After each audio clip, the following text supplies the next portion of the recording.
A gente não vai ter problema, dá pra... Claro, né? Também. Não fica Fiquei aquela fechado. voz, né? 2, Vai começar? 3, entramos.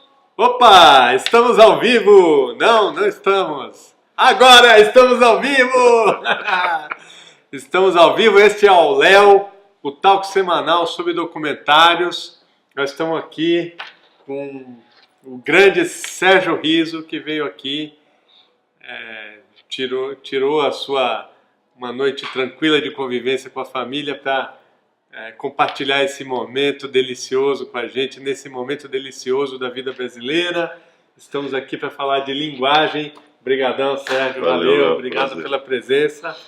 Não resisto à piada. Eu troquei uma noite de troca nada amistosa de mensagens pelo grupo de família.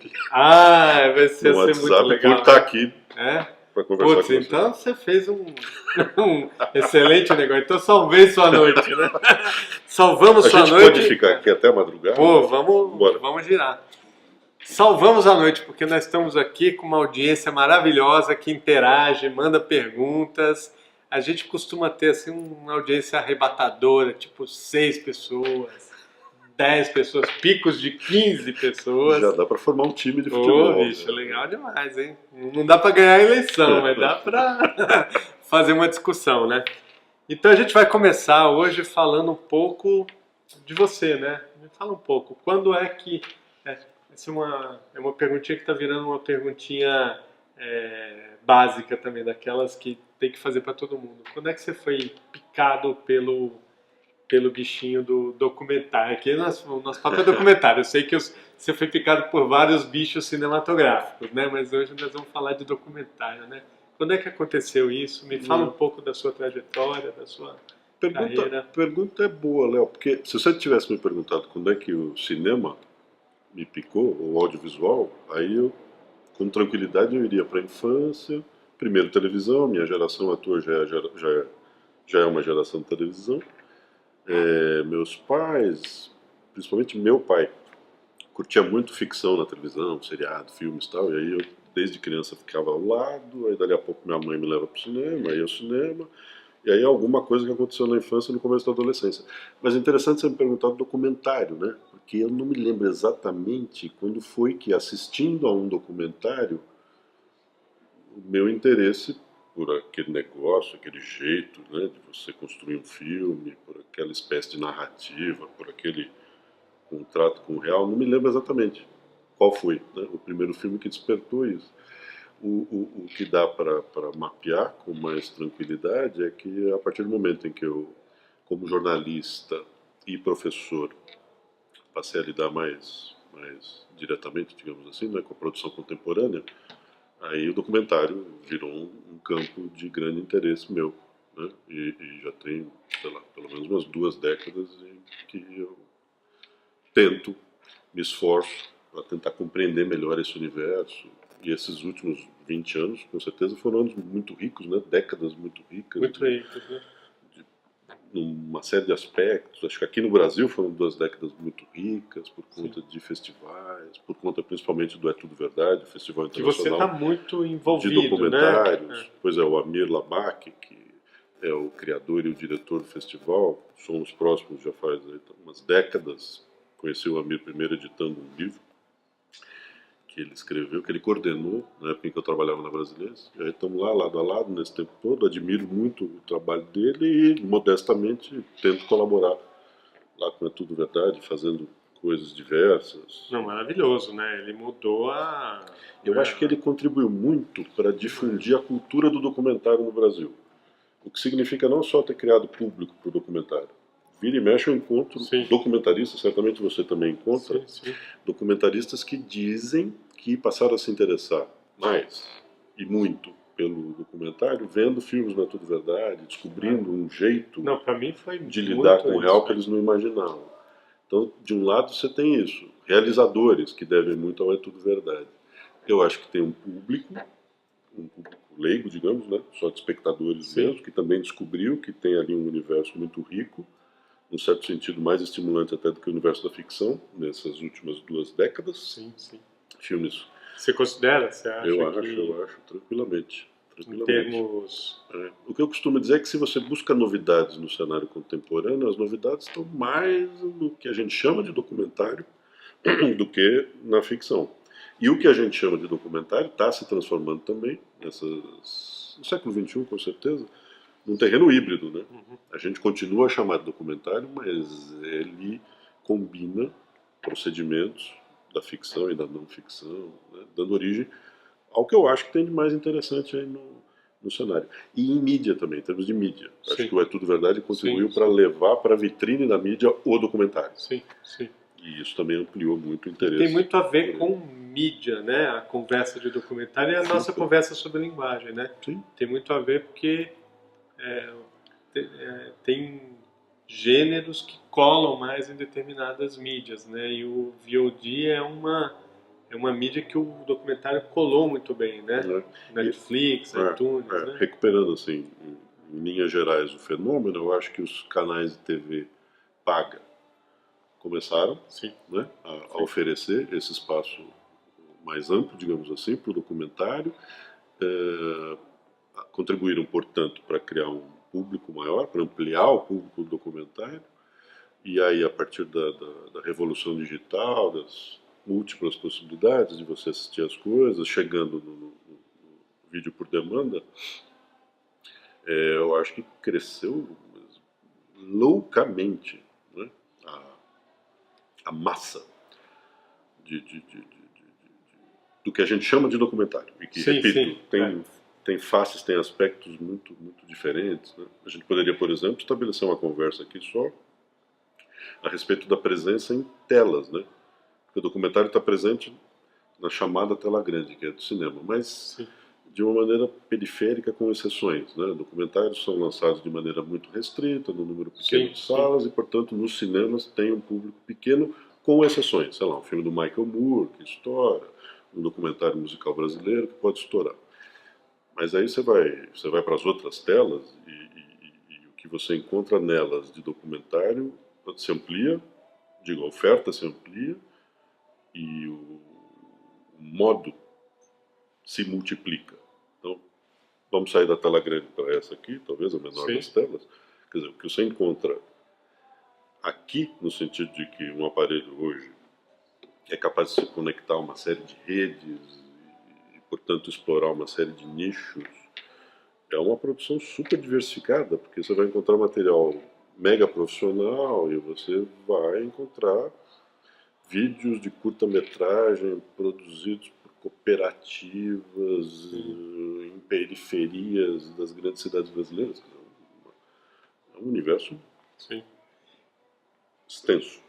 E que ele é uma porta de entrada interessante para a indústria também, né? Sim. Que é isso, abre a possibilidade de você fazer com poucos recursos, com temas de grande apelo, embora a produção, ou mesmo em termos de linguagem, não seja tão rico assim em termos de linguagem, mas que você consegue alcance por causa da temática, por causa da, né? Eu acho interessante isso também, né? Você me lembra das oficinas de realização audiovisual, né? Eu tenho a impressão que no Brasil elas surgiram para valer nos anos 90 ainda, muito associadas à tecnologia digital, a possibilidade de você estar lidando ali com câmeras e com equipamentos de edição mais simplificados, mas quando elas apareceram nos anos 90 estavam ali muito dependentes ainda da existência desse equipamento. Né? Quer dizer, o acesso a ele tinha sido simplificado, houve um barateamento, mas ainda assim dava trabalho, você lembra, tinha que arrumar 2, 3 câmeras digitais para uma turma de 20 alunos e 5, 6 computadores com boa memória e programas para editar. Rapaz, mas você sabe disso, essas oficinas ou coisas equivalentes, né? Atividades de formação para realização, a partir disso aqui, elas se multiplicaram loucamente. Tá Porque basicamente no YouTube agora, né? Você precisa disso. Qualquer dúvida, tutorial no YouTube. Tutorial no YouTube. Como é que eu faço para usar isso? Eu aprendi a montar no YouTube, porque eu não tinha. Eu sempre tive um montador trabalhando que você contrata para fazer o trabalho, né? Você fala, pô, depois não tem, não, a grana não entrou ainda, não dá para contratar, deixa eu ver como é que é esse negócio aqui. Você vai no YouTube e é incrível, né? Tem um monte de porcaria, mas é possível, bem possível você fazer umas coisas. Essas coisas mais técnicas, né? Não te ensina a montar, te ensina a mexer no software, né? É diferente, né? Mas me lembrei, faz pouco tempo, minha mãe apareceu em casa pedindo para eu trocar o chip do telefone dela. Eu fiquei olhando lá pro aparelho e falei, putz, como é que abre isso aqui? Aí minha mãe, não, mas o sujeito na loja abriu fácil e tal. Eu falei, abriu fácil, ela viu como é que foi? Ela, não lembro. Eu procuro e com medo de destruir o aparelho da minha mãe, fico e tal. Aí pego o meu aparelho, entro no YouTube, digito o código, como abrir, não sei o que lá. E aí o que é que eu vi? Uma meia dúzia, pelo menos, de vídeos, alguns mais eficientes, outros menos eficientes, para te ensinar a abrir o raio do telefone. E aí você percebe, né? Então, você percebe o grau, a diferença de qualidade entre esses vídeos que ensinavam como abrir o aparelho da minha mãe. Você percebe quem domina mais e quem domina menos a linguagem. Sim. Porque aquele que eu acabei terminando por ver, uma coisa de uns 5 minutinhos, é que o cara aprendeu a lidar com a linguagem. E em 20 segundos você já sabe isso, né? Exatamente. E o outro ali, né? Então, eu vou ensinar a vocês como é que faz para abrir o Samsung e não sei o quê. Aí você... não, né? Mas aquele que eu vi, o cara fez um belo vídeo tutorial de como abrir o telefone. Incrível, né? Não, eu assisto muito vídeo tutorial de equipamento de câmera, né? Você acaba... porque cada mês lança novas tecnologias, e você quer saber o que... É uma loucura, se você entrar nisso, você só fica nessa onda, né? Mas tem... Até porque as pessoas que vão falar sobre câmera, equipamento, filmam muito bem. Sim. E tem domínio de estrutura narrativa, de linguagem. Você consegue contar uma historinha, você consegue entreter, consegue... Então é muito interessante, né? É um mundo incrível, né? Mas eu queria ainda voltar a falar um pouco sobre você, né? Nesse campo do audiovisual, você faz barba, cabelo, bigode, né? Você desde ser um realizador de documentários, né? Outro dia você me mandou um filme que eu achei uma coisa maravilha, assim, até pela simplicidade dele, né?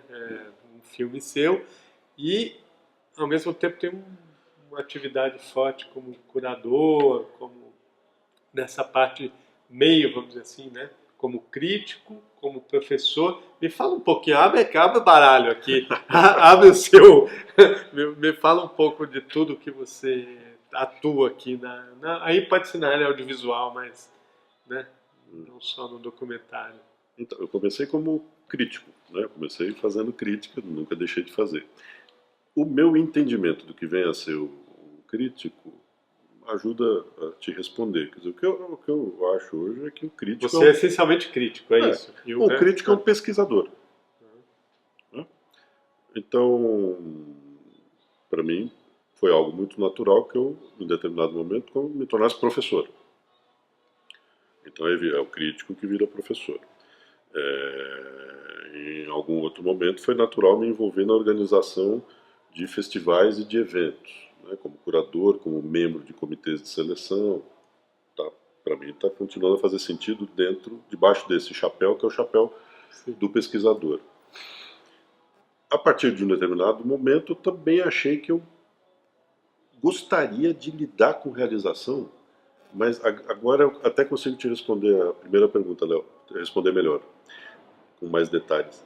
Nunca tive vontade de fazer ficção. Sim. Ficção, absolutamente não me interessa. Meu tempo é outro, não é o tempo da realização da ficção. Meu interesse é outro, que não o de realizar ficção. Pode ser que no documentário, em algum momento, eu queira fazer isso. Né? E aí, nesses últimos anos, deu vontade. E um projeto pintou outro. Esse curta que você viu, que para mim é um exercício. Né? É um exercício de realização. Tudo debaixo do chapéu do pesquisador. Quer dizer, alguém que está o tempo todo lidando em diferentes espaços com o audiovisual, com a mídia, né? Com o meio. Ó, inclusive se na nossa audiência tiverem patrocinadores, nessa audiência que está bombando, tá incrível, nós temos um projeto junto que é fazer um documentário da história do documentário no Brasil, né? Que é uma maneira também de, para mim é uma maneira só de eu conviver um pouquinho mais com essa cabeça privilegiada e também para a gente poder aprofundar mais esses temas que nos interessam, né? Mas e aí? É, essa coisa do pesquisador, né? Vamos falar assim, do pesquisador, jornalista, né? A sua Sim. formação, né? Sim. Jornalista, pesquisador, naturalmente o documentário tem muito a ver, aí estou falando já de linguagem também, que é o nosso Sim. tema, tem muito a ver com isso tudo, né? Porque eu penso que o próprio ato de pesquisar, para mim, já é um processo de linguagem dentro do, do fazer documental, vamos dizer assim. Então é meio natural, né? É uma coisa que pensar documentário numa sociedade que é toda audiovisual, não tem como não pensar como documentário também. Mas eu queria problematizar um pouco isso, falar um pouco da crise disso tudo que a gente está falando, né? Da crise do conhecimento, da crise do jornalismo, da crise da mídia, da crise da verdade, que são todos, né? E como é que essa crise explode em novas linguagens, né? Só para deixar aí uma provocação mais filosófica. Olha, um grande tema aí deste ano, deste momento no Brasil, não só no Brasil, mas por causa das eleições presidenciais no Brasil, são as fake news. São as fake news. Aí, se a gente se preocupar aqui com as fake news em forma de vídeo, você deve ter visto, eu vi, quem está nos assistindo viu, algumas dessas fake news construídas de maneira narrativamente precária, de modo que me parece incrível que alguém não consiga olhar para esses vídeos e em 2, 3 segundos perceber que aquilo é falso, que aquilo é forjado, que aquilo é produzido, que aquilo é encenado. Quer dizer, para mim, tá claro. Para você, provavelmente. Sim. O Carlos que está atrás das câmeras, idem. Acho que todo mundo que se interessou por esse assunto também, senão você não estaria aqui, né? Perdendo seu tempo nos ouvindo. Mas, para milhões de pessoas, estamos falando de muitos milhões, estamos falando de dezenas de milhões, há uma incapacidade em olhar para uma coisa que é obviamente forjada e entender que ela é forjada, ser capaz de... Não é possível isso aqui, olha só que ridículo, veja só essa figura aqui ao fundo. Veja que você acha que essas pessoas estão no meio de uma manifestação com 200 mil pessoas fazendo isso, de onde você tirou? Né? Não estou aqui nem... Sim. Não estou me preocupando com mecanismos de aferição da veracidade, que é uma outra coisa, você ir atrás de fontes e tal. Não, estou falando de uma coisa muito simples. Eu olhar para um vídeo e dizer, isso é falso. Em 3 segundos, isso é falso. Isso não bate. Né? O especialista, eu vi alguns vídeos de especialistas. Então, o cara que está de paletó e gravata, aí os livros no fundo, e ele diz, então, precisamos tomar cuidado com não sei o que, com não sei o que lá e não sei o que lá. Você olha para... O fascismo nasceu na esquerda, Primeiro assim, é você especialista, quem que é especialista que você? Qual é o seu nome, sobrenome, onde você dá aula, onde você pesquisa, que livros você publicou e tal. Não, é só o cara de paletó e gravata,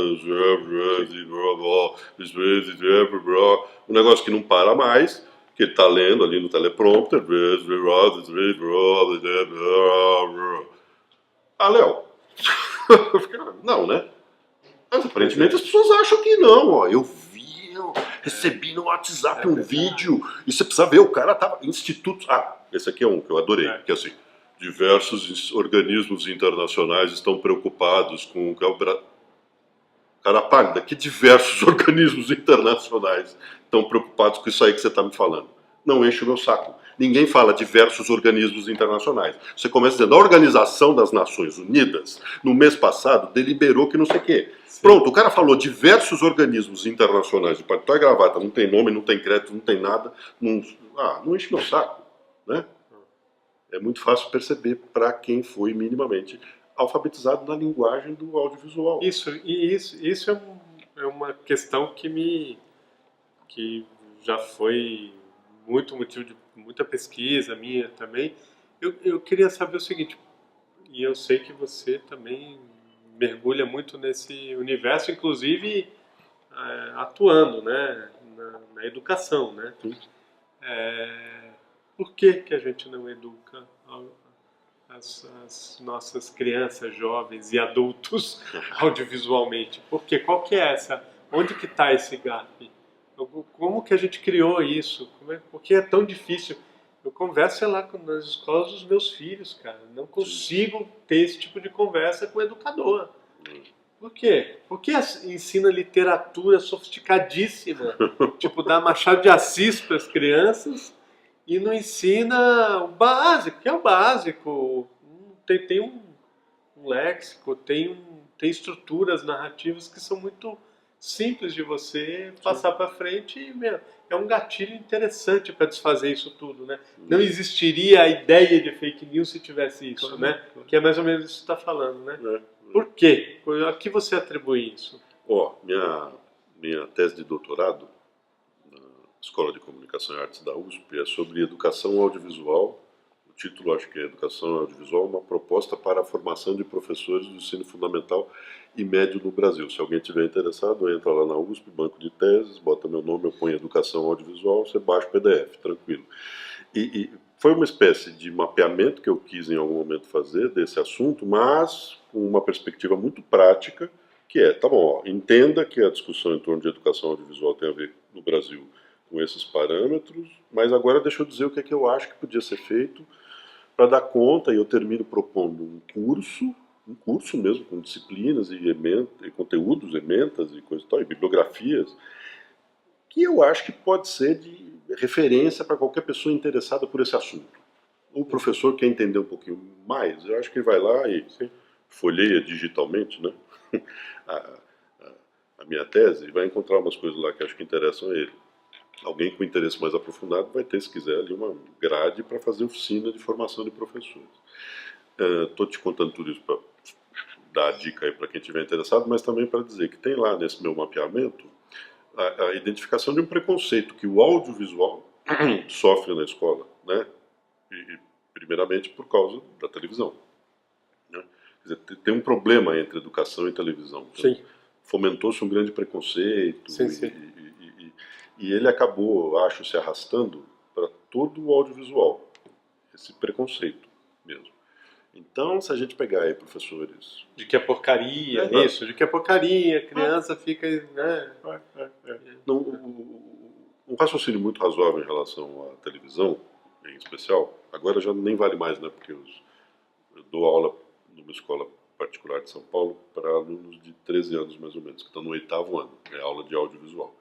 E aí eu estou com eles o tempo todo, desde a primeira aula, fazendo pesquisa sobre o que é que eles veem, o que é que eles leem, se eles vão ou não vão ao teatro, aos museus e tal. E eles não veem televisão mais. Eles já estão no mundo por demanda, né? Sim. Eles veem YouTube, coisas no tablet, direto. eles veem coisas no telefone.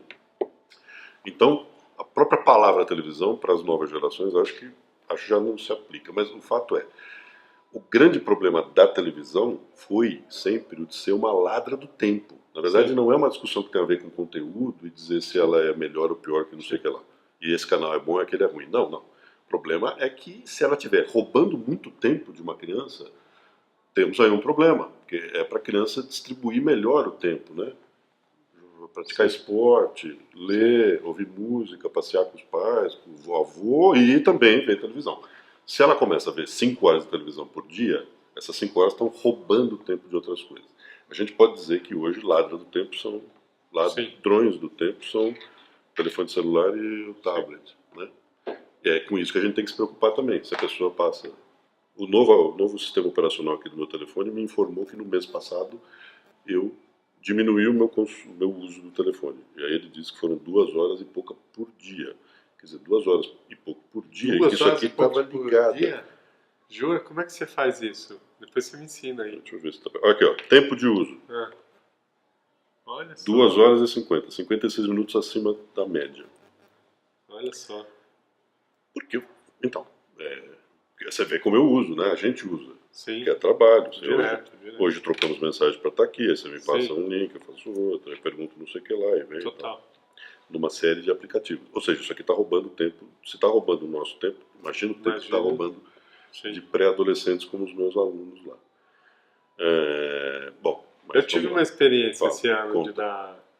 de dar aula nessa faixa aí. É incrível. Difícil, hein? Então, vamos lá. É. Deixa eu usar também essas turmas com as quais eu tenho trabalhado nos últimos 4 anos como um pequeno exemplo. É só um pequeno recorte, a classe média alta em São Paulo. Classes de 20 e poucos a 30 alunos.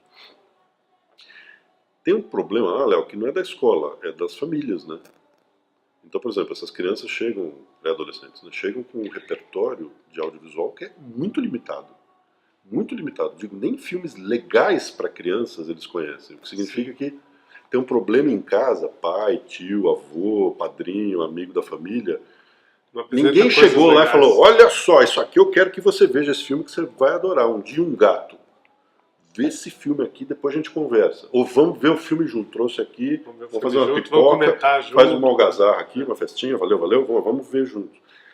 Não tem isso. Quer dizer, É tem, pra mas em largar a cima, criança, não é pra tem em cima envolver a da criança. Disney, entendeu? O que elas conhecem? Elas conhecem coisas da Disney, conhecem as superproduções americanas. Tudo violentíssimo, né? Tudo muito violento. Eu tudo sempre. Então, que filme vocês viram? Não sei o quê. Tá, no cinema, beleza. Quem viu o filme em casa? Ah, mas toda semana algum menino viu algum filme que, bicho, não era pra ele ver. Não era pra ele ver. Ou porque é ultra violento. Não é pra ele ver, inclusive porque tem uma classificação indicativa que diz que não era pra ele ter visto, não Sim. sozinho. Se o pai ou a mãe quisesse, tá tudo bem. Mas não é assim Sim. que eles veem. Eles veem sem que os pais saibam. Claro. Na maior parte dos casos, tem até casos de pai que fica lá vendo essas coisas. Ou ultraviolentas, ou lidam, né? Filmes e séries que lidam com temas que são delicados para eles. Quer dizer, repito, se o pai está junto, se a mãe está junto, se alguém está junto, é uma outra coisa. Você vê e discute. Se você está vendo sozinho, tem um outro desdobramento aí, né?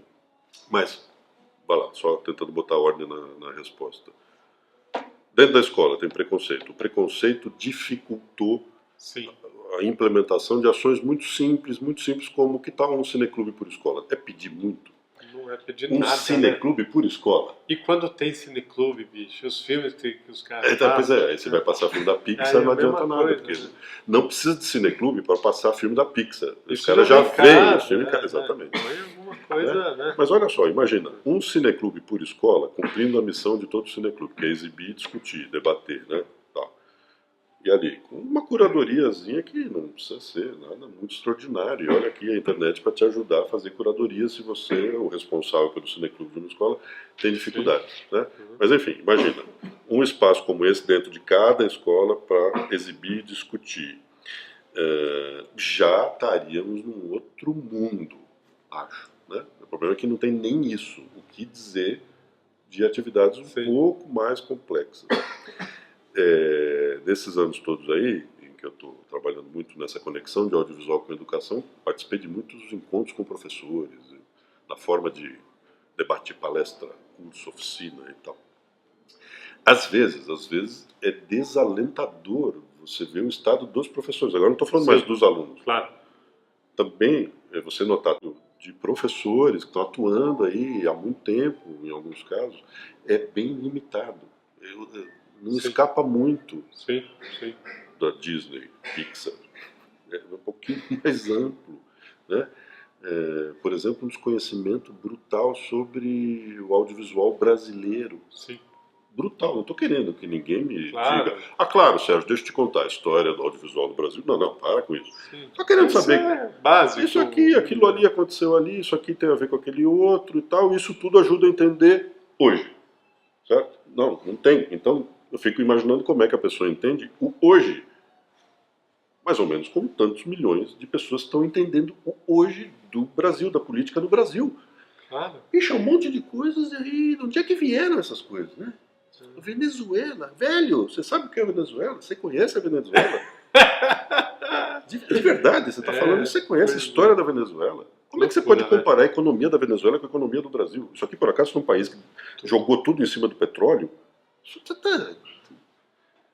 Mas tô aqui, né? Visualizando. Um monte de informação e nenhuma capacidade de congelar e conectar e entender que temos chamados fluxos históricos, né? Então, as coisas que vêm. Por isso a gente chegou aqui. Claro. Né? Eu tô com essa dificuldade de entender como é que um monstro como esse sujeito que se postula, dá para entender? Daqui a Difícil, pouco né? a gente vai saber, né? É difícil. Daqui a pouquinho a gente vai ter distanciamento para entender. Não, claro. Sim. É cíclico, a gente vai entender, né? Mas enquanto você está vivendo é difícil, né? É difícil, né? E qual que é o papel que o documentário, puxando um pouco para a sardinha do documentário, vocês que estão aí nos assistindo, este é o talk semanal sobre documentário ao Léo, e nós estamos falando com o Sérgio Riso, você que eu estou vendo que já tem gente nova aqui entrando, a Lourdes acabou de entrar aqui. Lourdes, obrigado pela audiência, fica aí que nós vamos bater um belo papo aí sobre documentário, linguagem e tal. Então, estamos aqui com o Sérgio Riso falando sobre isso. E aí, qual que é o papel no documentário? E eu acho que se puder enfiar essa conversa sobre linguagem no meio, é legal. Sim. Você quer ver uma coisa que me preocupa com base nesse grande encontro meu aí com o mundo da educação, preocupado com o audiovisual? É ver como o documentário é recebido. Porque é muito comum você perceber que o documentário é recebido pela escola de um jeito muito ingênuo. Né? Então, eu estou falando aqui do professor que, com a melhor das intenções, eu ia usar o verbo ilustrar um ponto do conteúdo, então já não é com a melhor das intenções, porque o professor não tem que usar material para ilustrar nada, né?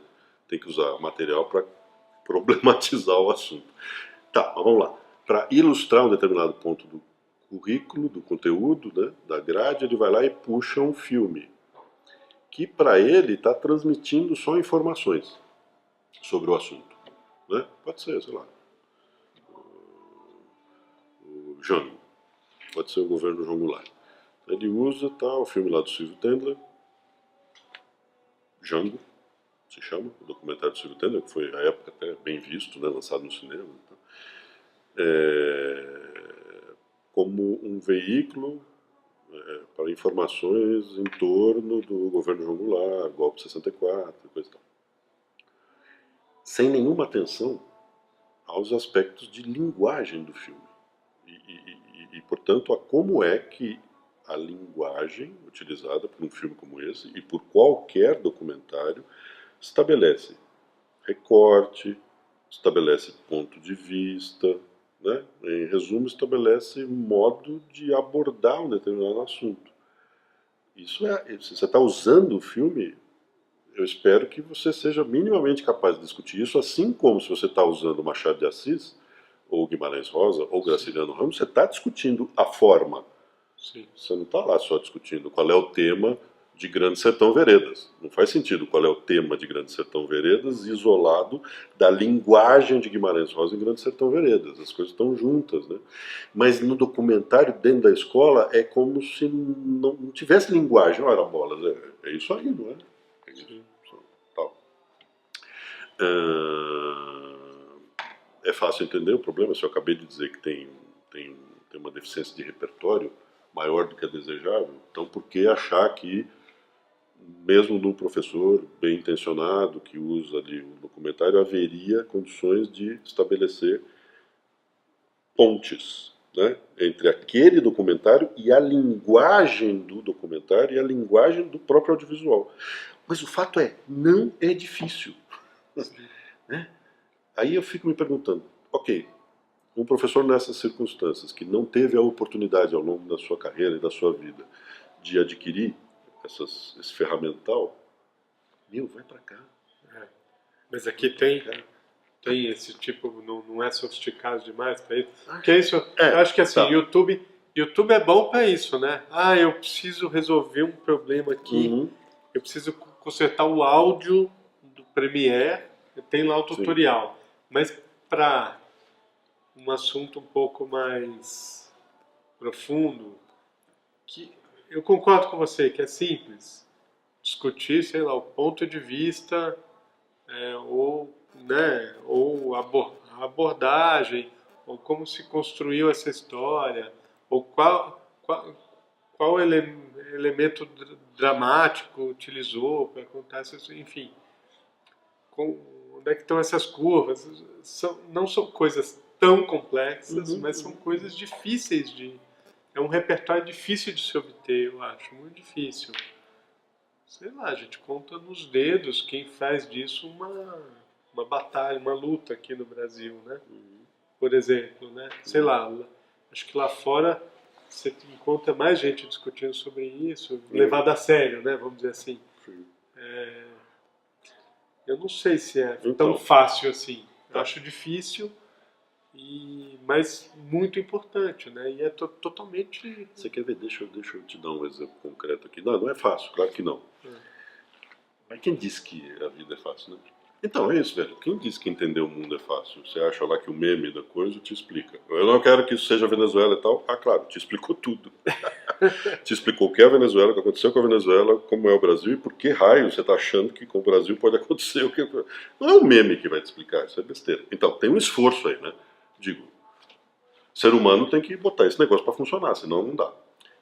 Deixa eu te dar um exemplo concreto de como mudou a minha maneira, lá na adolescência, de entender como é que o audiovisual podia ser matéria-prima para chegar num monte de coisas, entre elas coisas ligadas à linguagem do audiovisual.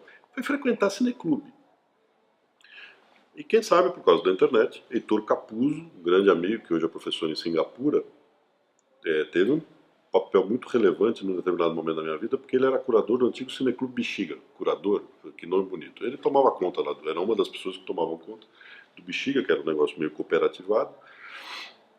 E aí o Heitor apresentava os filmes e depois conduzia, depois da exibição, apresentava antes da sessão e depois da sessão conduzia um debate, se houvesse alguém ali para debater, ou conduzia ali uma discussão com base numa explanação do próprio Heitor. Então, você quer ver uma coisa que não tem preço, como diz a propaganda, o que isso significou na minha vida. Sim. Foi ter visto O Homem que Virou Suco, do João Batista de Andrade, lá no Cineclube Bexiga, apresentado pelo Heitor, e após a exibição, o Heitor e o João Batista de Andrade falando a respeito de O Homem que Virou Suco.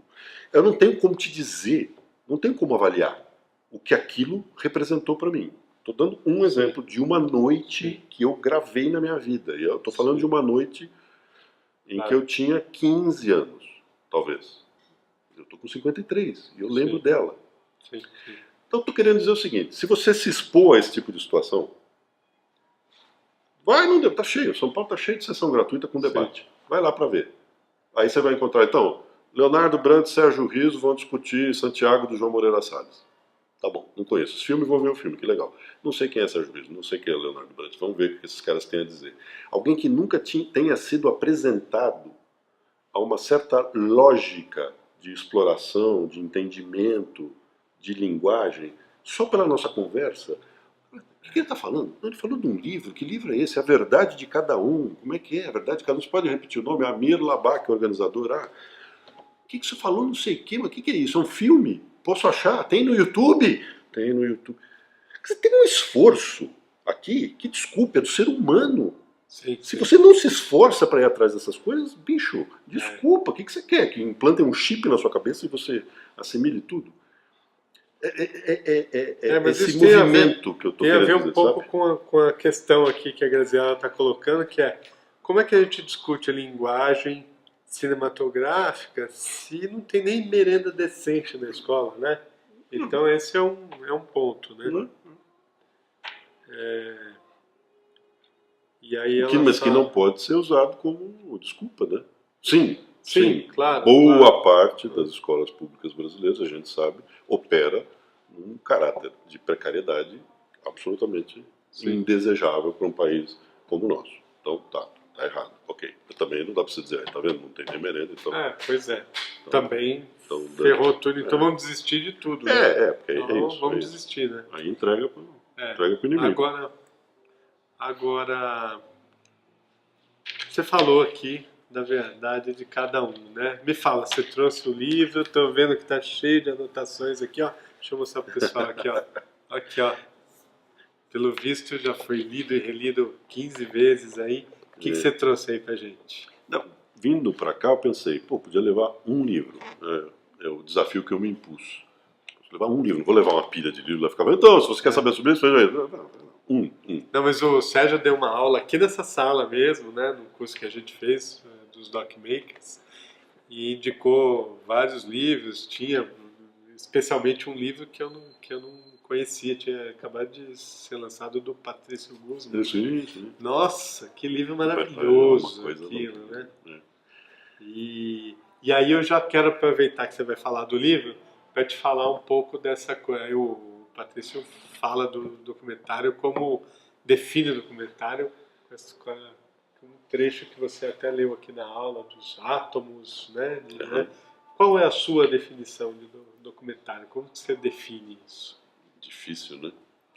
Eu posso definir a partir do que alimenta o meu interesse pelo documentário, né? Que é travar contato com um outro olhar para o mundo.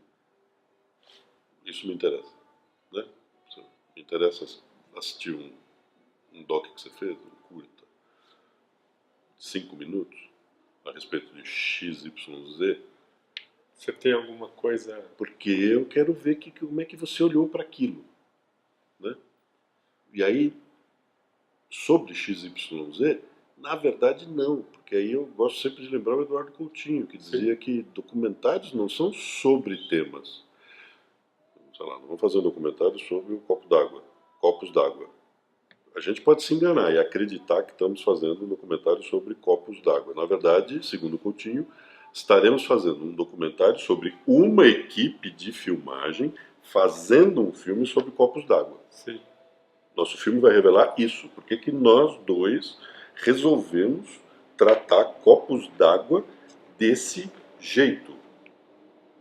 Entrevistando ou não entrevistando pessoas? Se entrevistamos, que pessoas? Por que a gente entrevistou essas pessoas? Depois essas na frente e as outras atrás. Não entrevistamos nenhuma pessoa, só ficamos em cima de imagens de copos. Copos, muitos copos de vidro, de plástico, de cristal, copos espalhados por mãos. Por que esses caras resolveram fazer um filme sobre copos em que não aparece ninguém falando de copos, só aparecem copos? É sempre isso. Então, o que me interessa é entrar em contato com o olhar que você que fez o filme de copo, sobre copo, com copos, a respeito de copo. Mas isso podia ser uma ficção, não? Podia. O que te pega no documentário? O que diferencia? É um certo contrato que você estabelece com o espectador a respeito do real. Né? O Jorge Furtado... E ainda existe isso? Existe real ainda? O que você que está fazendo entende como real, né? Mas faz o Jorge Furtado. Não, a definição do Jorge quer dizer, nem sei se ele continua definido assim. Definido assim. Mas lá atrás, num seminário, eu me lembro de ter dito, e a participação dele nesse seminário era justamente, vamos tentar definir documentário. Aí vai para cá, vai para lá, vai para cá. Então, tudo isso que eu disse para dizer que a minha definição é a seguinte: documentário é aquele filme que diz para o espectador, eu sou um documentário. Porque a partir do momento em que você me diz que o que você fez não é ficção, que você fez um documentário, ou mesmo que você me diga, isso aqui é um híbrido, tá? Tem os elementos de doc e tem os elementos de ficção. Perfeito. Eu estou entendendo que o contrato que você está estabelecendo comigo, a mão que você estendeu para mim, eu, espectador, ela envolve um certo acordo, certo? Que, por exemplo, se você me disser, eu sou um documentário, se o seu filme me disser, eu sou um documentário, ele não está inventando personagem, por exemplo. Sim. Ele não está inventando personagem. Se aparecer Leonardo Brandt escrito Leonardo Brandt, é Leonardo Brandt, bonitinho, com seu chapeuzinho e tal. Embora eu não tenha toda a liberdade de inventar dentro do que ele é. Exatamente, claro. Mas este aqui é o Leonardo Brandt. Sim. Não é o Sérgio Riso Sim. com Leonardo Brandt embaixo. Sim. Não é o especialista internacional Sim. dizendo organismos internacionais. Desculpa, velho, isso aqui é truque. Né? Então é mais isso, quer dizer, que eu sou capaz de fazer, mas te contar o que é que me interessa no documentário. Entrar em contatos com olhares diferentes do meu a respeito de nós mesmos, né? Das pessoas e das coisas mais ricas do mundo. Eu acho que o documentário hoje ele é muito visto como uma linguagem em si, só para voltar para o nosso tema, né? Sim. Como uma linguagem. E eu acho que ele não é só uma linguagem, né? Ou seja, uma linguagem assim, não é um jeito de contar uma história, não é só um jeito de contar uma história, né? O que mais que ele pode ser a não ser só uma linguagem, um gênero, vamos dizer assim, para tentar... não é só um gênero cinematográfico, gênero acho que tem mais a ver com público do que com linguagem, quando fala gênero, né? Sei lá, mas linguagem é um jeito de construir uma história, um jeito de contar essa história. Ele está muito quando as pessoas falam um documento, sei lá, quando toca o telefone e fazem, pô, eu estou precisando fazer um documentário. A gente acabou de lançar um negócio que é um e-book que chama Branded Doc, que são maneiras de usar o documentário para empresas e para marcas. Isso de acordo com a nossa experiência de relação com a empresa, de como é que essas empresas elas enxergam o documentário, como é que o documentário pode trabalhar a favor dessas marcas. Quando a gente trava essa relação, aí, estou falando, não é com um diretor de um canal de TV, é de um cara, um diretor de marketing, é diferente. Mas é um pouco do senso comum, né? Ele pensa em linguagem. Por que a gente pensa em linguagem? E aí eu acho que tem essa coisa dos híbridos, tem a ver com isso um pouco também, né? Da utilização da linguagem documental para fazer publicidade, ou da linguagem documental para fazer ficção. Se reduziu a isso o documentário? Eu acho que não. Ele não se reduziu a isso, mas a compreensão que muita gente tem do documentário se resume hoje a isso, né? O próprio Amir já falou muito sobre isso, para tentar explicar não só o crescimento do É Tudo Verdade, do festival, mas para tentar explicar a ampliação do espaço ocupado pelo documentário nessas últimas décadas. E tem algo a ver aí, agora estou falando por conta própria, estou lembrando de coisas que o Amir falou e estou aqui por conta própria dizendo que tem algo aí a ver com o poder da verdade, ou com o poder do que parece verdadeiro, já que a verdade, sabemos todos, filosoficamente você não alcança. Mas tem coisas que parecem verdadeiras, e o documentário trouxe para o mundo do audiovisual procedimentos que tornam as coisas aparentemente mais verdadeiras.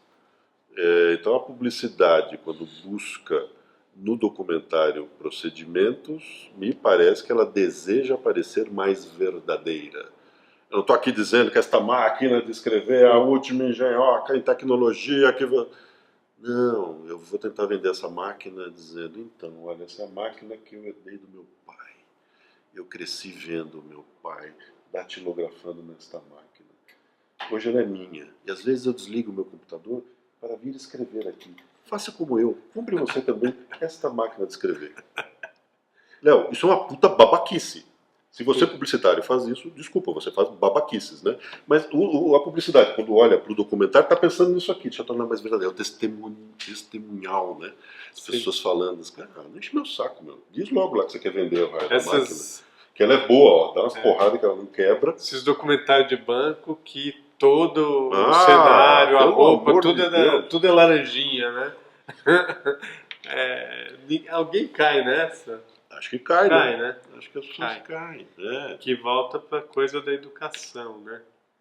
Porque não foram...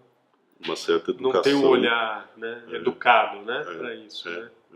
Mas olha só, Léo, está me ocorrendo aqui que talvez a gente esteja sendo um pouco duro com o grau de educação audiovisual que nós gostaríamos que as pessoas tivessem, na média, né? E que elas não têm por diferentes aspectos. Mas aí, para! E o grau de expressão verbal? Sim. Que te permite domínio básico da expressão verbal, da língua escrita, da língua falada, para você perceber que você está diante de um mentiroso. Sim. Sim. Que me parece uma coisa muito simples. O sujeito não termina a frase, fica assim... Você está olhando para aquilo e tá tudo bem. Você não está percebendo que aquilo é uma farsa. Aquele cara não sabe a respeito do que fala. Se tivesse alguém do lado só para falar, com licença, deixa eu te fazer uma perguntinha, que desmonta. Uhum. Isso não é audiovisual, na verdade, né? Nós estamos falando aqui de linguagem. mas É tem- linguagem como mas- o mundo se organiza em forma de linguagem. Esse é o problema, acho. Eu acho. As pessoas não porque sacam que o mundo se organiza em forma de linguagem. Isso.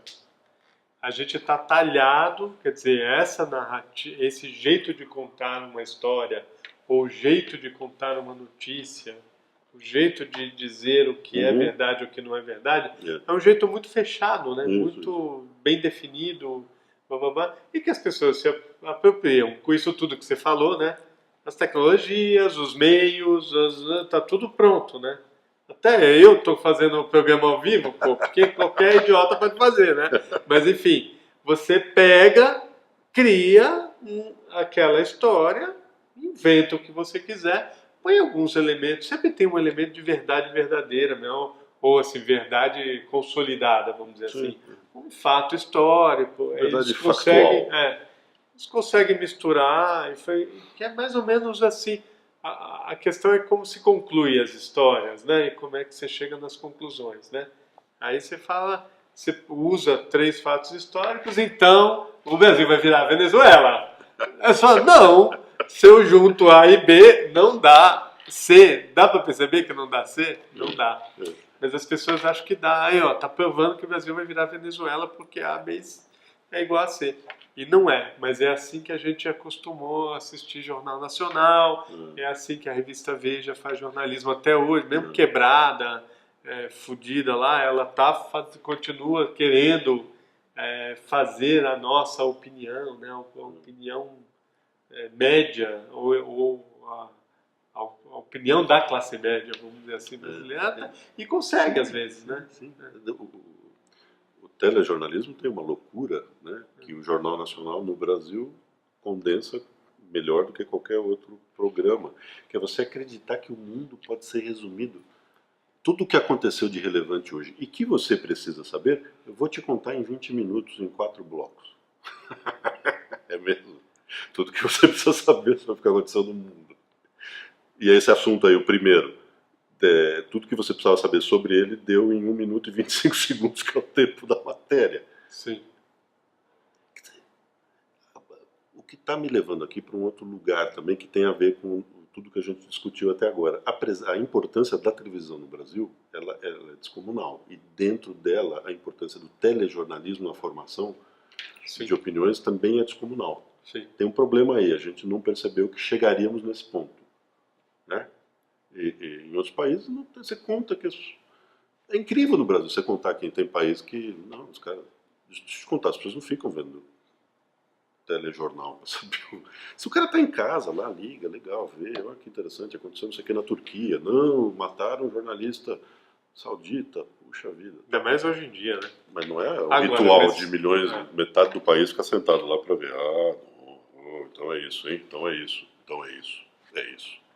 Isso associado à novela das 9, né? Não é mais das 8, mas das 9. A genialidade do Walter Clark e do Walter, Boni, né? Na criação da grade, em sanduichar o telejornal entre 2 novelas. Duas ficções, né? Que narram, na verdade, a vida da classe média, e você no meio, você também narra. Narra, mas é um grande bloco narrativo, né? O que eles criaram. Antiga novela das 7, Jornal Nacional, e a antiga novela das 8, agora tudo mais tarde. Esse blocão aqui, né? E é um jeito que até esta eleição era assim que se forjava o imaginário público brasileiro, né? Como é que fica hoje? Mas eu acho que se forjou, Léo, porque o que está acontecendo, os anti, eles, o sentimento anti, ele foi em boa medida criado por isso. É que ele fugiu do controle. Fugiu do controle, sim. Ele fugiu do controle. Ele foi fomentado. Claro. Né? É que aí o que aconteceu com o anti que o Jornal Nacional ajudou a plantar, ou preciso lembrar dos áudios? Não precisa. Então, quer dizer, o que ele ajudou a fomentar, ele fugiu do controle dele. Claro. E agora é difícil que ele consiga botar ordem na casa, se ele quisesse. Claro. Porque fez a volta, né? Não é? O rabo engoliu o cachorro, O cachorro. né? O rabo mordeu o cachorro, né? É. Aliás, tem um O rabo filme... abanou o cachorro. Abanou o cachorro, que é o Wag the Dog, né? Que é um Exatamente. grande filme sobre Exatamente. isso que a gente está falando, né? Que é o bastidor da campanha política com o Dustin Hoffman. E é incrível, né? Que é mais ou menos isso, né? Quer dizer, você assintosamente cria uma narrativa de que toda a corrupção do mundo está condensada, está estacionada ali dentro de uma pessoa, dentro de um partido, né? Sendo que a própria emissora que fomenta isso, ela alimenta todo esse processo e de repente vem alguém, puxa, né? E se alastra, né? Porque na verdade as pessoas começam a ver que é todo mundo, né? Inclusive o próprio salvador da pátria está 28 anos no poder, mamando na teta, usa apartamento para comer gente, e as pessoas acham de verdade que esse é o nosso arauto da moralidade, é o cara que vai resolver. Mas enfim, ele é o cara que está conseguindo puxar do avesso mesmo, né? Ele, daquele jeito, né? Todo bonachão e tal, falando altas barbaridades, né? E todo mundo achando... esse fenômeno é um fenômeno interessantíssimo para pesquisadores como nós, né? Se a gente conseguir sobreviver a essa barbárie toda, bancar, pagar aluguel, essas coisas, é uma coisa maravilhosa para se pesquisar, né? A origem disso, de onde vem esse negócio, como é que ele se instaura aqui, o que sobra, na verdade, desses caquinhos de democracia que são jogados no chão aí. O que sobra? Eu fico pensando a perdição. Não vou nem falar da revista Veja, que está falida, né? Está em recuperação judicial, mas como é que fica a Globo? Quando o Bolsonaro chega e fala assim, eu vou fazer com vocês, eu vou tirar o dinheiro público que alimenta essa porcaria, que vocês drenam 80% do dinheiro que vai para a mídia, vai na tua mão, eu vou tirar isso da tua mão e vocês vão deixar de ter, né? E aí faz uma coisa com a Record, e como é que a gente junta esses cacos? Que não é uma emissora, é uma igreja. É uma igreja. É a nossa maior multinacional cultural, né? As pessoas falam assim, o Brasil não tem, o mercado cultural não. A gente tem uma multinacional de cultura que é a Igreja Universal, que porra, eu vou para qualquer país da África que eu fui, eles são potentíssimos lá. E nos Estados Unidos, na Europa, não, os caras é uma multinacional incrível, né? E como que fica? Aí falando um pouco de linguagem, de verdade, de documentário, como é que fica isso aí? Tem alguma coisa para a gente recolher depois disso? Ou vai ficar tudo... Teremos, claro. Não podemos nos render ao pensamento apocalíptico. Olha só, por coincidência, por causa de um texto que eu preciso escrever, eu revi O Planeta dos Macacos, o filme de 68, e estou terminando de ler o romance do Pierre Boulle, que inspirou o filme. Rapaz, tem uma coisa, é que se eu falar muito aqui é spoiler, se você não viu o filme e leu o livro, né? Mas tem uma coisa, não, pode fazer, pelo amor de Deus. Tem algo lá muito atual. Azar é seu. Tem algo lá muito atual que é como foi que isso aconteceu? Como chegamos a esse ponto? Espera um pouco, mas a humanidade não era aquele negócio lá que vinha, né, em franco progresso material, tecnológico e erradicação, claro, um monte de gente ainda fora disso, mas erradicação da miséria mais profunda, cada vez índices menores, e saúde, não sei o que lá, com um monte de gente fora, a África basicamente toda fora, né? Mas a gente não vinha ali, parece que era, né, uma curva, o que é que aconteceu que acabou tudo, né? Tem um sentimento em O Planeta dos Macacos, né? Que como? Então, eu torço para a gente não chegar nesse ponto. Acho que não vamos chegar no... Sim. Quando começou isso? Foi ali por 2012, 13, não, pera um pouco, 8, não, pera, 64, Vamos começar a mapear onde é que começou o fim. Acho que não. Tem material aí, acho que estamos rodeados de material para explorar. Uma conexão aí que eu posso fazer com o que você está dizendo é que uma tendência atual, eu acho que ela tende a se multiplicar, que é a comunicação por nicho, né? Sim. Vamos falar de comunicação audiovisual. Então, uma produção audiovisual por nicho. Então, sei lá, os coletivos todos organizados para aqui fazer caminhar certos conteúdos, fazer caminharem certos conteúdos, mas o problema é que esses conteúdos vão circular num nicho. Aí tem um outro lá que também vai fazer os conteúdos deles circularem, eles vão circular naquele nicho. O que eu acho que pode acontecer, só que uma especulação barata de segunda-feira à noite, é a gente perder aqui um meio de campo que é aquilo que muitos setores da sociedade estão vendo e estão discutindo. Você começar a apartar os setores todos, sabe como é? E acho que não é algo que envolve só audiovisual, não é que a gente só vai ver audiovisual, que o nosso nicho vai produzir sobre coisas que nos interessam e o outro lá também só está vendo coisas que ele produziu sobre coisas. Estou falando de consumo de informação de maneira geral, né? Eu acho que tem um risco aí de apartheid mesmo, né? De exclusão, em vez de inclusão. Né? O desenho desse negócio aqui, o desenho dos dutos digitais, ele favorece. Né? É duro, né?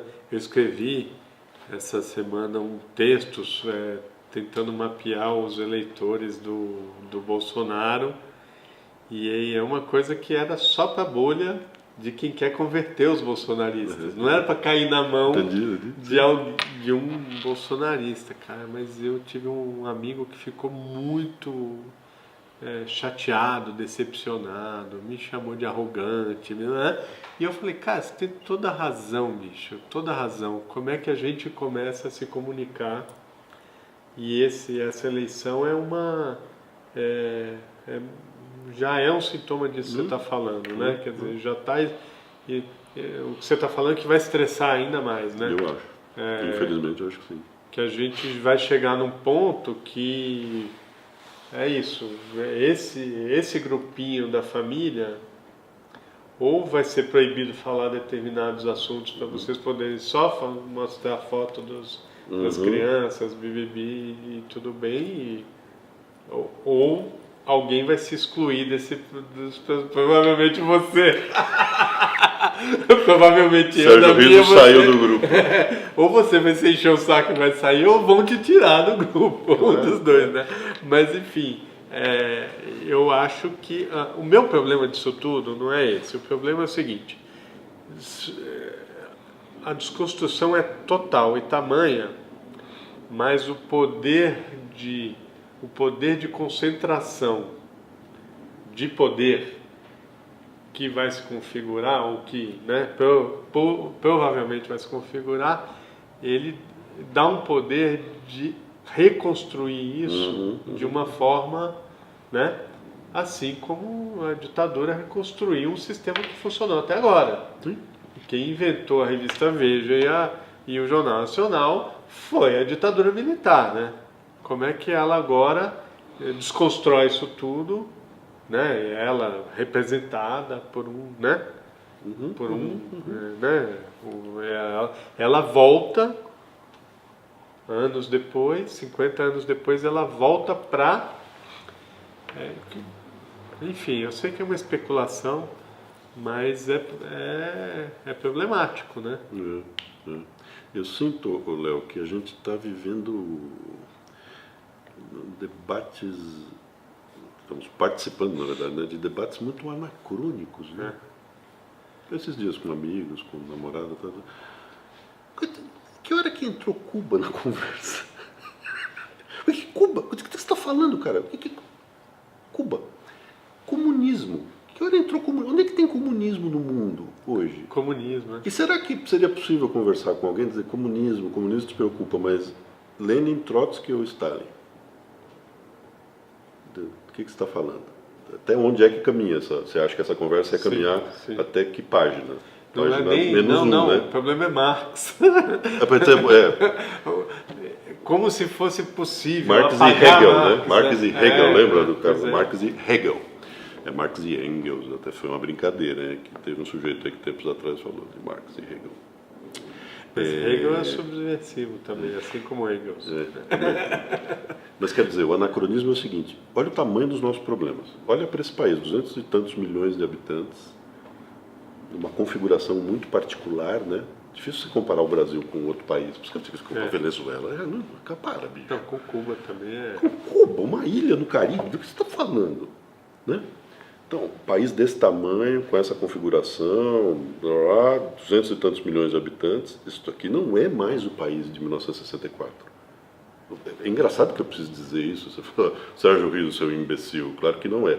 Mas as pessoas estão discutindo como se fosse. Então, desculpa, eu estou só falando porque tem gente achando que é o país de 64, que o que está acontecendo aqui é o que estava acontecendo em 64. E aí, anacronicamente, a gente está discutindo temas de 64. Nós estamos em 2018. Tipo, querido, respostas econômicas para o desenvolvimento no Brasil, que caibam em 2018. Se você vier com solução de 64, a The Economist vai te dizer: "Show, você é perigoso, você está muito louco." É isso. Né? E aí, então, fincados lá atrás, a gente não está discutindo o que tinha que discutir agora. Né? Não tem merenda em escola. O cara fica falando de kit gay, ele inventa kit gay, isso é uma invenção. Mas não tem merenda em escola. Que tal, em vez de estar falando disso, estar falando de merenda em escola? De coisas que realmente importam. Né? Agora, deixa eu só. Última pergunta, porque já estouramos, né? O Carlos geralmente me interrompe a gente, mas ele está gostando da conversa, está deixando rolar. A gente revendo, ou no caso, assistindo pela primeira vez, porque o Brasil não assistiu à produção documental do Brasil, né? Você acha que é suficiente para a gente remontar essa história? Para contar, por exemplo, a história da ditadura, para contar a história da... Você acha que o documentário cumpre essa função hoje? Ou o que precisaríamos fazer para... Porque eu acho que a gente precisa de livros, acho que a gente precisa... Mas a gente precisa de... Nosso tema é documentário, né? Como é que o documentário... O que a gente... Né? Isso é uma das coisas que a gente está tentando fazer, um dos projetos, né? Fazer a história do documentário político brasileiro, por exemplo. Você acha que ele é suficiente para contar essa história? Para clarear? Eu acho que a produção acumulada de documentários no Brasil, ela tem hoje, né? Se a gente parar hoje, olha para tudo que foi feito, eu acho que tem uma contribuição aí significativa que ela poderia dar. Bom, me ocorre aqui, o filme que o Eduardo Escorel fez a partir das imagens do governo Vargas. Esse último agora, que é um documentário extenso em termos de duração, que foi lançado nos cinemas, evidentemente visto por pouca gente. Acho que o lugar nem é esse, né? O lugar é outro, para um trabalho fenomenal, notável como o que ele fez. Que vamos contar a era Vargas por meio de imagens oficiais. Mas de arquivo só. Não tem ninguém aqui explicando nada, Vargas veio do Rio Grande do Sul, não, olha só, aqui, ó. E eu vendo esse filme do Escorel, tem descobertas que eu fiz. Descobertas. Por exemplo, quem foi o Armando Salles Oliveira? Eu sei, cara, dá nome à cidade universitária. Da Universidade de São Paulo, o campus principal da Universidade de São Paulo. Tá. E por quê? Porque foi governador de São Paulo. Tá. Agora, que ele foi candidato, mais ou menos eu lembrava. Mas a figura dele falando em comício, isso eu fui ver no filme do Escorel. E vi aquilo é o Brasil 36, né? Um pouquinho antes ali do Vargas dar o golpe, cancelar as eleições. Aquilo tudo para mim representou, olha só que coisa anacrônica, ecos do nosso tempo. Você olha para aquilo e inevitavelmente você pensa em coisas do nosso tempo, você saca origens, putz, não. Ou você saca como é que a gente perdeu coisas, porque estavam lá. Sim. Nos anos 30, como é que a gente foi capaz de andar para trás em vez de andar para frente? Ou a gente andou para frente e depois andou para trás outra vez. Então, acho que sim, tem uma produção consolidada ali que ela ajuda. Você quer entender o Brasil? Ajuda. Outro dia, num grupo de estudos, eu passei o Maranhão 66 do Glauber. Maranhão 66 é um curta-metragem que o Glauber fez sobre um então jovem governador eleito não, né? Enfim. O jovem governador do Maranhão, José Sarney. Aí as pessoas do grupo que não conheciam olharam para aquilo e falaram, meu, até uma aluna veio falar, tô mal. Falei, tô mal de ver isso. De ver, olha isso aqui, era o Brasil de 66. Olha, agora. Olha isso. Passa o filme do Glauber, é isso aí. Passa o Maranhão 66. Muito bom. Termina a sessão, vamos conversar. Tem pano pra manga. Bom demais. Precisaríamos ter mais uns 15 papos desse com o Sérgio, mas vamos fazer o próximo só sobre o livro, né? Porque não conseguimos abrir uma página do livro. Mas foi ótimo, cara. Obrigadão. Valeu, Léo. Valeu. Obrigado pela audiência maravilhosa de vocês. Semana que vem tem mais ao Léo. Viva o documentário. Valeu. Valeu.